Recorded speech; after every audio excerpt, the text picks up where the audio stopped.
Here we are, we're hiking through Knox Forest in New Hampshire. Yes.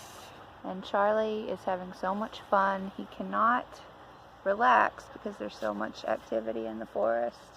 But we're trying to have a nice picnic. Charlie, lay down.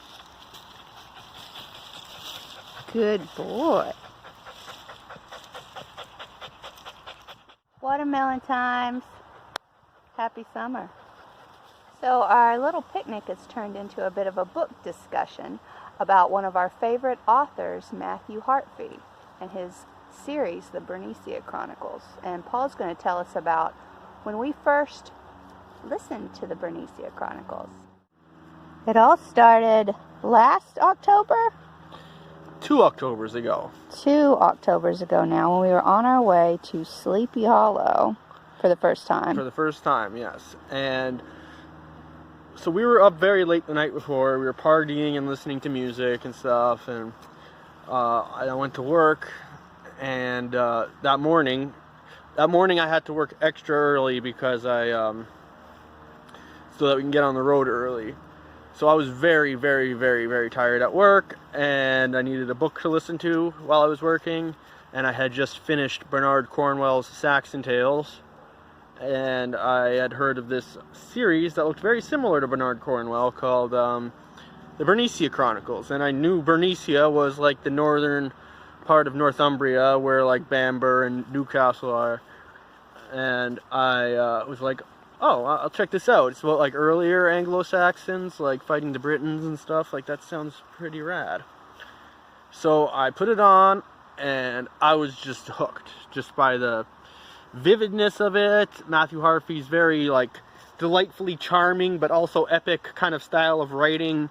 It was kind of like Bernard Cornwell, but with like also influence from Tolkien's writing and like a lot of Beowulf. It had like a lot of the alliterations you see in Old English poetry, and like it was just so, I was just hooked right from the get-go. How did you get me on board to listen to that? Because we had already listened to The Legend of Sleepy Hollow, which doesn't take that long to listen to. Yeah.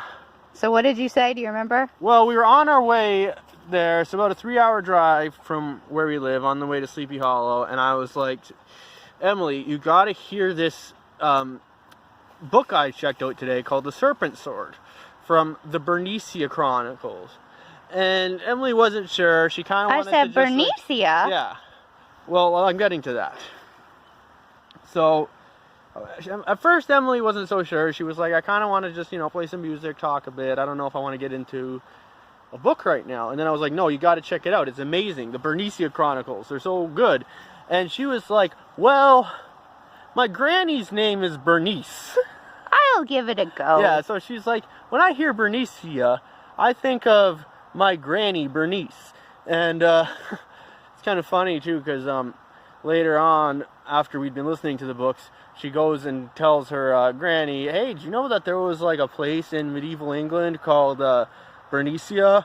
And what did your granny say? She said, I'm just now finding out about all this. I'm just now finding out about it. Funny thing too, she had a relative that was about her age that was named Tyne, which turns out that was a river on the southernmost border of Bernicia. So, you know where the Appalachians came from. Yes, from the UK. That's really funny. Bernice and Tyne. But, at that point, Emily was sold. She was like, well, my granny's name is Bernicia, so I'll check it out. And obviously also because she loves medieval stuff just like me. But, I put it on, and just like me, she was hooked instantly.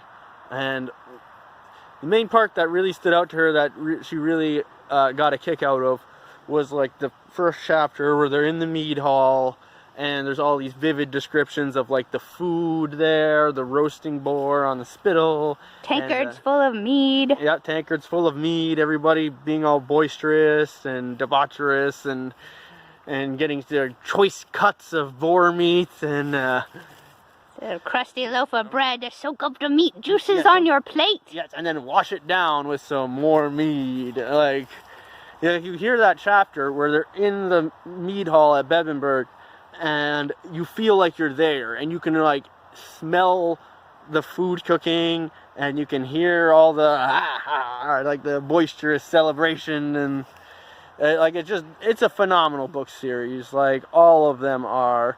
The next one's coming out in August. It's called Fortress of Fury, and there's also going to be a TV show of it, which I'm really excited about.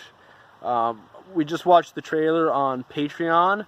It'll be available for everybody to watch on Thursday. It's going to be great. So It's the next epic TV series. the next epic TV series, indeed. So follow that Indeed. on Facebook. Just facebook.com/the Serpent Sword. It's going to be amazing. So